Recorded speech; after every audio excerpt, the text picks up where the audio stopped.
A lot of the time, you don't agree with the idea behind a scene, the writing, or the direction. I think that the chief should be the captain as a general rule. In 1963, the most admired star in Hollywood became the most feared co-star. Heston wrote after a bad movie, "I'd rather stick needles in my eyes than work with her again." Why? He wouldn't even look at her on set because of her bad breath, being late all the time, and a shocking lie. Now, after 60 years, we tell you what really happened between Moses and his main lady, and we explain how their fight changed Hollywood forever. Heston was born on October 4, 1923, in No Man's Land, Illinois, a small town. In the 1930s, his parents, Lila and Russell Carter, were having a hard time keeping their sawmill going. Life was hard for the family, and they had to move around a lot to find better chances. His parents split up when he was 10 years old, which was a shocking and painful event for him. After that, his mother married Chester Heston, and Charlton took his stepfather's last name, which is how we all know him today. He was different, even when he was a child. Everyone was amazed when, as a 5-year-old, he read The Night Before Christmas out loud while standing on a tree stump in the town square. Charlton got his start in acting by accident when he was in high school. He chose to try out for the school play The Wrecker's Daughter at New Trier High School in Illinois, but he didn't have high hopes. He was shocked when he got the lead part. This sudden event made him want to become an actor. Priscilla Weaver, his drama teacher, saw how talented he was right away and began giving him difficult parts. Macbeth was one of them, and Charlton showed how powerful his voice could be by taking over the stage. A talent scout from Northwestern University saw how hard he worked and how talented he was, even though he was terrified of acting. In 1941, he was offered a drama scholarship at Northwestern. Charlton put everything he had into acting. He pushed himself to the limit by taking on 30 parts in just 2 years. He often only got 4 hours of sleep each night because he had so much to do. One of the best parts of this time was his part in a student film version of Peer Gynt. Even though it wasn't a big production, this movie was his unofficial start. He also met Lydia Clark in college while she was in a play. They got married in 1944 after falling in love. Their marriage lasted an amazing 64 years, making it one of the few relationships in Hollywood that lasted that long. Charlton joined the Army Air Forces in 1944 when World War II started. After the attack on Pearl Harbor, he thought it was his job to serve. As part of his training, he learned how to be a radio operator and a gunner for B-25 airplanes. He was sent to the cold and remote Aleutian Islands. It was very hard, with freezing weather and long stretches of being alone. During one mission, his plane had to stop on a small island because of an emergency. He and his team were stuck for 3 days before they were found and saved. Even with all of these problems, Charlton used his free time to learn how to act and memorize Shakespeare's works, which showed how committed he was to his job. They went to New York City after the war to follow their dream of working in theater. They had a small room in Hell's Kitchen and worked as models for artists to make money. Charlton got his big break on Broadway in 1947. When he got a part in a reworking of Shakespeare's Antony and Cleopatra. Even though it was a supporting part, critics and people who work in the business noticed how strong he was on stage. He started to be in TV shows as well, giving a great performance in Wuthering Heights on CBS. Hal B. Wallace, a Hollywood producer, saw him perform and gave him a role in one of his movies. Charlton was unsure at first, but in the end agreed. He chose to make one film to see how it went. Dark City, which came out in 1950, was his first movie. In it, he played a side hustler. It wasn't a big hit, but it showed that Charlton could be a good main man. Then, in 1951, something strange happened. As Charlton walked around the Paramount lot, he saw the famous director Cecil B. DeMille and chose to wave at him. Something about that little thing caught DeMille's eye. Soon after, in 1952, DeMille cast Charlton in The Greatest Show on Earth. The movie was huge and was about a circus. Charlton played the tough boss of the circus, Brad Braden. Real circus artists were in the show, and Charlton even trained with elephant handlers to get ready for the part. He just barely escaped being run over by a scared elephant while filming. It was a big hit, won the Academy Award for Best Picture, and made Charlton a star in Hollywood. Charlton Heston was one of the most famous stars of his time, especially for his unforgettable parts in movies about the Bible and history. His big break came when he played Moses in the Ten Commandments, 1956. This part changed his life for good. The director Cecil B. DeMille chose Heston because he thought he looked a lot like the famous figure of Moses by Michelangelo. Heston was a great fit because of how he looked and how strong he was. The movie cost a huge $13 million, which was a lot of money back then. Heston trained very hard for the part. He got a beard and hair, lost 30 pounds, and even learned Hebrew and Egyptian to make it all seem real. Something scary happened during the well-known Red Sea scene.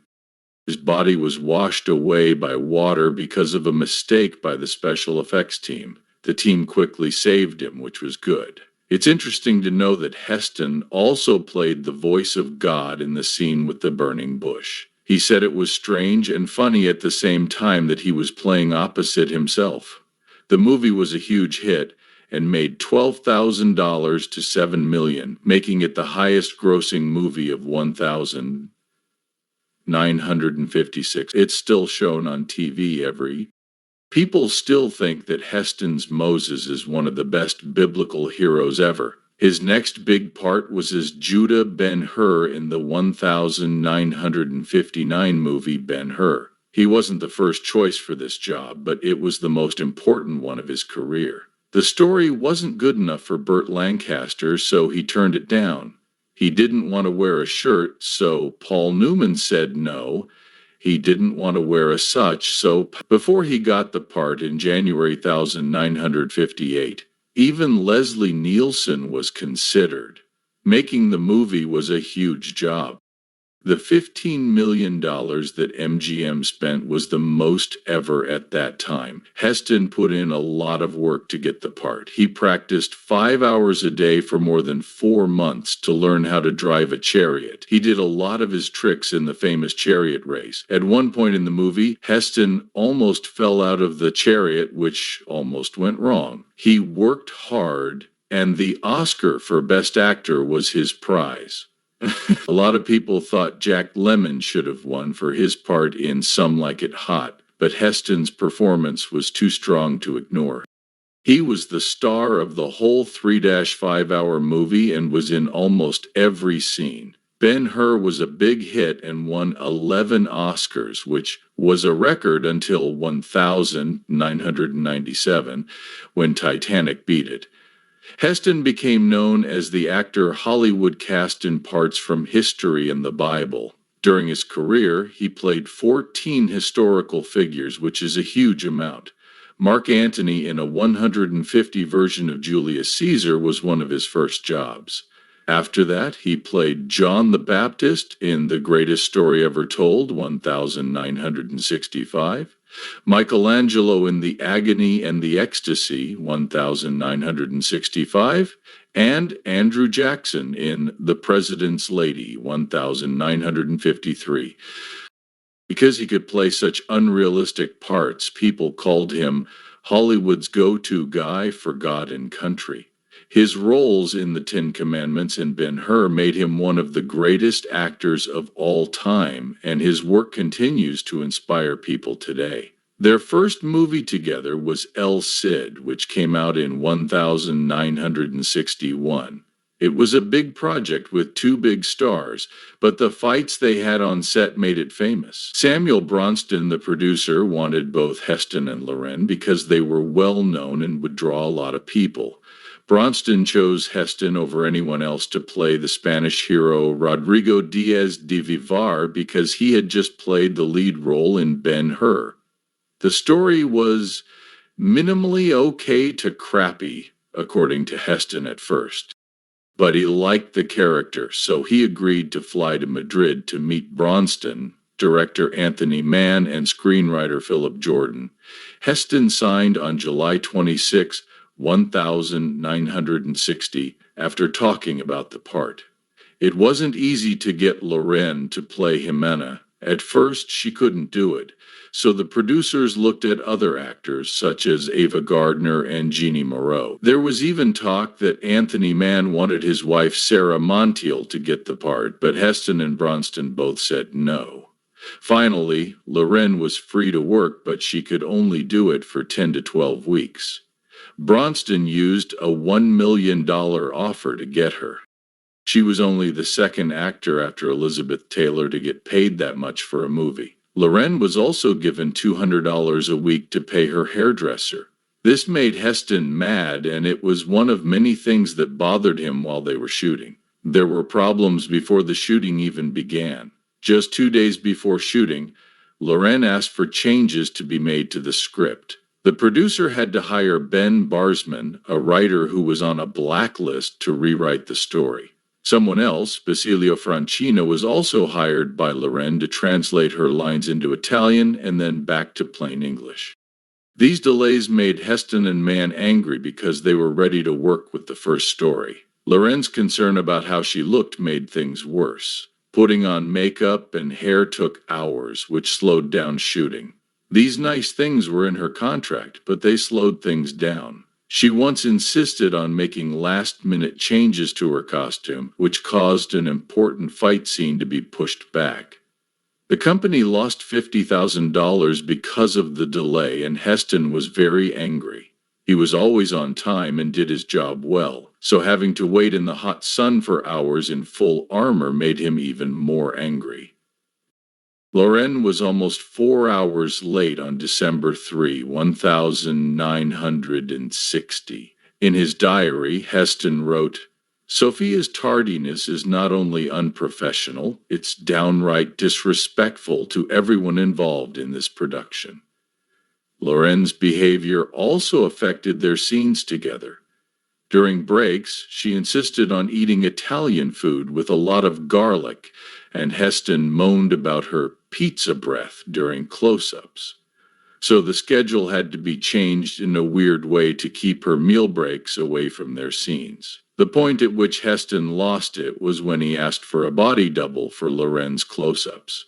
Heston wouldn't film directly with Loren during a love scene on April 7, 1961, saying that they had irreconcilable differences that made it difficult. Someone from Spain, Rafael Albaichin, was hired to fill in for Heston during Loren's close-ups. At first, Loren didn't know about the body double. On May 10, 1961, she found out when she went to the set and saw Albaichin dressed as Heston. She was shocked and angry, which made her fight with the director and producer. As things got worse, the Spanish news ran a story with the title, "American Star Refuses to Face Italian Beauty." The worst part of the movie for Heston and Loren was the death scene, where El Cid dies in Jimena's arms. It took Jim. At first, Heston refused to let them film the scene. He agreed to do it under strict rules, like limiting the number of takes and keeping the team small. After 3 days of talks, Heston and Loren were still angry with each other after El Cid was over. They didn't say much to each other at the movie premiere in London on December 6, 1961. They only stood for pictures because they had to. Heston later said he wouldn't work with Loren again. When she asked him to be in Lady L with her in 1964, he turned it down. He told his boss, "I'd rather have needles stuck in my eyes than work with Loren again." She said in an interview in 1966 that Loren agreed with her. "Charlton is a fine actor, but our working styles are very different." Their fight also hurt their careers. Producers didn't want to put them together again because they thought it would cause more trouble. Hahn wrote about difficult people on set in his autobiography to show how important it is to be professional. Lauren later became known for being more professional in her work. In later years, she wrote a memoir about her mistakes and how she learned something from every movie. Sometimes the lessons are about acting, sometimes about life, and sometimes about yourself. Even though it happened decades ago, their fight was remembered at the 50th anniversary of Elid in 2011. Neither Hahn nor Loren went, which shows how deeply the conflict had affected them. Their fight at the start of the project is still one of Hollywood's most famous behind-the-scenes stories. Filmed in Spain, and things went wrong right away. When Hahn arrived on May 15, 1962, he found that the script was missing parts, and there were only 140 pages of a shortened version of the plot. This lack of preparation set the stage for a very difficult 17 weeks of filming. Tensions between Hahn and Gardner were clear from the start. On June 2, Gardner hosted a cocktail party at her Madrid apartment for the cast and crew, which seemed friendly at first, but by June 10, Hahn wrote in his journal that the love story between their characters felt very arbitrary and that the dialogue was basic. The summers in Madrid were very hot, often above 100 DFF. The demanding action scenes and heavy costumes made everyone lose their cool. On July 3, Gardner got into a fight with director Nicholas Ray and stormed off set, which pushed back filming by 4 hours. Budget problems made things even worse. The movie's original budget of $7 million ballooned to over $17 million by the time filming ended on September 28, 1962. The constant delays and tension left everyone tired, but the movie finally came out on May 29, 1963. The cast and crew would remember the tough experience for years. Gardner's behavior on set caused a lot of trouble. On her first day, June 5, 1962, she was 45 minutes late to the script reading and clearly drunk. Her drinking became a big problem, and she often showed up drunk, even as early as 10 a.m. on July 12. She got to work so drunk that she forgot her lines, which slowed down shooting for 3 hours. Her unpredictable behavior made things worse, and on August 3, she left the set in the middle of a scene saying she had to go to the bathroom. Was too tired to keep working, so the crew had to scrap the whole day's work, which cost $50,000. On August 17, she threw a prop vase at a cameraman in anger, barely missing him but damaging expensive equipment. Gardner was drinking, and her mood swings made it hard for her to remember her lines. Even simple scenes often needed more than one take. On September 5, it took 27 takes to finish a simple dialogue scene because she couldn't focus. By the end of filming, her behavior had added at least $2 million to the movie's costs through delays, reshoots, and overtime pay. The tension on set was so bad that some crew members, Charlton Heston, who was known for being very professional, was very annoyed by Gardner. In his journal on July 20, 1962, he wrote, "Ava showed up 3 hours late today, reeking gins, becoming impossible to work with. Her unprofessionalism is staggering." On August 8, he wrote, Another day wasted waiting for Ava to remember her lines. This woman is single-handedly derailing the entire production. After the movie came out, Hahn was more open about his feelings in a September 1963 interview with Photoplay magazine, where he said, "Working with Ava Gardner was without a doubt the most challenging experience of my career. Her behavior was not just unprofessional, it." Years later, in his autobiography, The Arena, published in 1995, Hahn wrote, "Ava Gardner on the set of 55 Days at Ping was a force of chaos. Her chronic illnesses, apparent disregard for her fellow actors, and frequent inebriation made every day a test of patience. It was without a doubt the worst working relationship I've ever had with a co-star." He also talked about an incident on August 25th when Gardner showed up drunk, stumbled through her lines, and verbally abused the director and several crew members.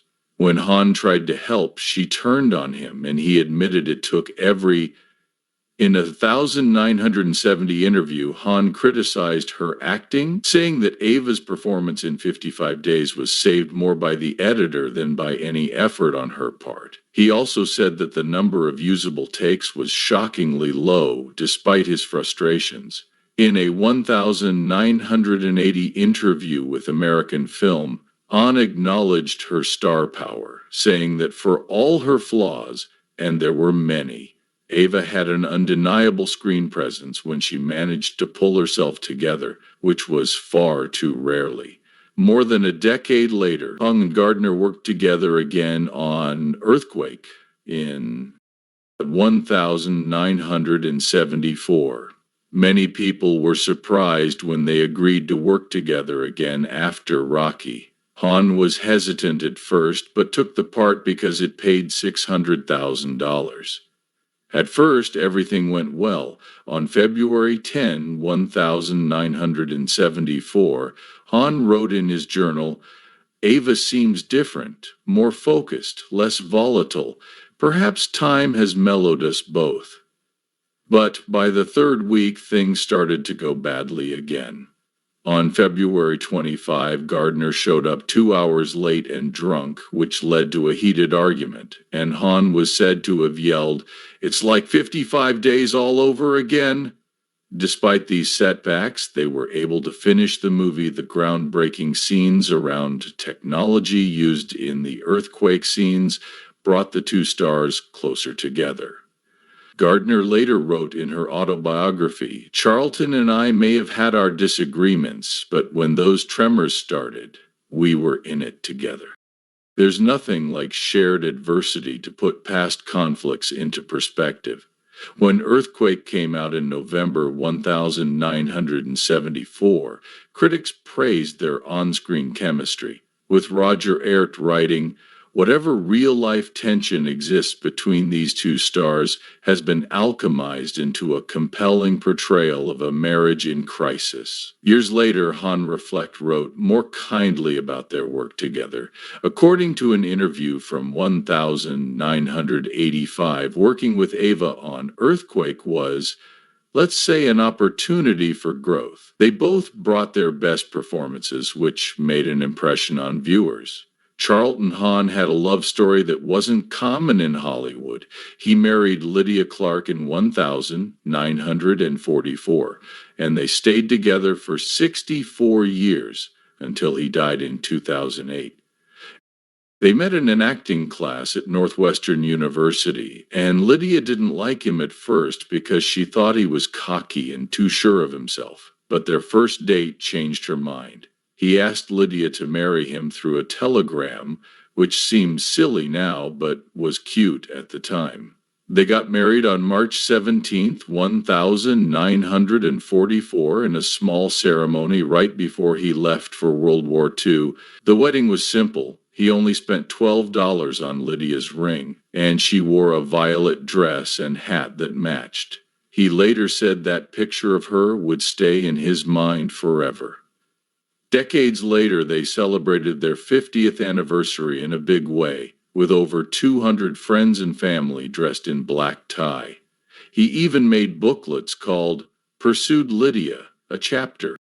He added diamonds to Lydia's original engagement ring as a thoughtful and loving gift for this important occasion. Han and Lydia had a son named Fraser after struggling to have children for years. They adopted him in 1955, and just 3 months later, Lydia found out she was pregnant. Their daughter Holly was born in 1961, and all of a sudden they had two children. Fraser became a filmmaker and even worked with his father as a director on Treasure Island. Holly tried acting for a while.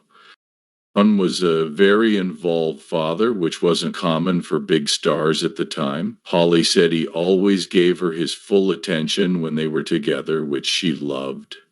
As Han's career went on, he started playing different types of roles in the 1970s and 1980s.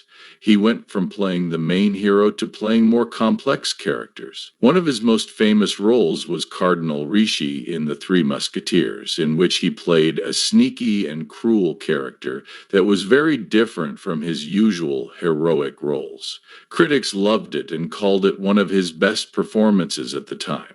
Han also starred in disaster movies.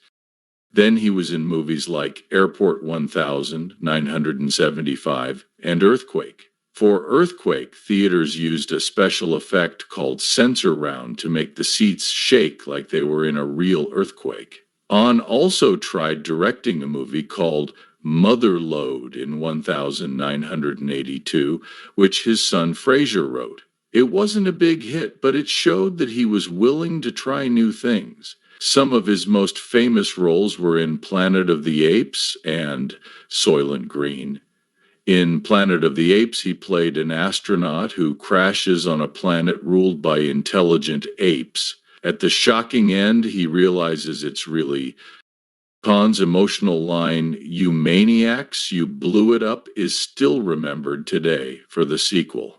He agreed to play a detective in a world with severe overpopulation and food shortages, and he gave his entire salary to charity. In Soylent Green, he played a detective in a world with severe overpopulation and food shortages. The big twist that Soylent Green is made from human remains became legendary. A touching fact about the making of the movie is that Han's co-star Edward G. Robinson was dying of cancer while filming. His last scene in the movie was also his last real-life scene. Later, Han said he was haunted by the thought of Robinson filming his death scene, knowing it was the end for him. In 2003, President George W. Bush gave Han the Presidential Medal of Freedom. This honor came a year after Han revealed he had Alzheimer's disease. Even though his health was getting worse, he went to the ceremony with grace. The award recognized his acting career, including roles like Moses in the Ten Commandments, and his political work, especially as president of the NRA, where his famous phrase, "From my cold dead hands," became famous. This was Han's last public appearance as NRA president, despite his declining health. Charlton Heston broke some bad news to the world in August 2002. He was 78 years old and told the world through a recorded video that doctors had told him he might have Alzheimer's disease.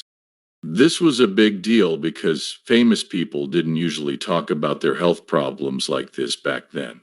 In the video, Han spoke calmly but with emotion, saying, "I wanted to say these words now because when the time comes, I might not be able to." Fans admired his strength as he added, "I'm neither giving up nor giving in," showing. This news added to the problems he had already been having. Han's announcement came 8 years after his friend Ronald Reagan told the public he had Alzheimer's. Both men were famous for being larger than life, and now they were both going through the same thing. Many people praised Han's decision to go public, saying it was brave and could help other people feel less afraid to talk about their health problems. After this, Heston started stepping away from the spotlight. He had been one of Hollywood's biggest stars for over 50 years, so this was hard for him. He once said that for an actor, there is no greater loss than in 2003. He quit his job as president of the National Rifle Association and gave an unforgettable farewell speech at their convention. Unfortunately, his illness got worse quickly, and by 2005, just 3 years after being diagnosed, he was too sick to get out of bed. His family and friends were shocked at how much he had changed. The man who had played strong heroes on screen was now too weak to do anything. Fans who loved him as Moses in the Ten Commandments and Judah Ben-Hur in Ben-Hur found this especially sad. On April 5, 2008, Charlton Heston died at his home in Beverly Hills. He was 84 years old. Lydia, his wife of 64 years, was with him when he died. He had pneumonia, which is common in Alzheimer's patients. The news of his death spread quickly and tributes came in from all over the world. President George W. Bush called him a man of character and ethics with a big heart. Some people remembered how great he was as an actor, while others praised his work in the civil rights movement and later as an advocate for gun rights. Bond's funeral was held at his church in Pacific Palisades on April 12, 2008, and about 250 people, including famous people like Nancy Reagan, Arnold Schwarzenegger, Tom Selleck, and Christian Bale, attended. It was a reminder of how much he had affected both Hollywood and politics.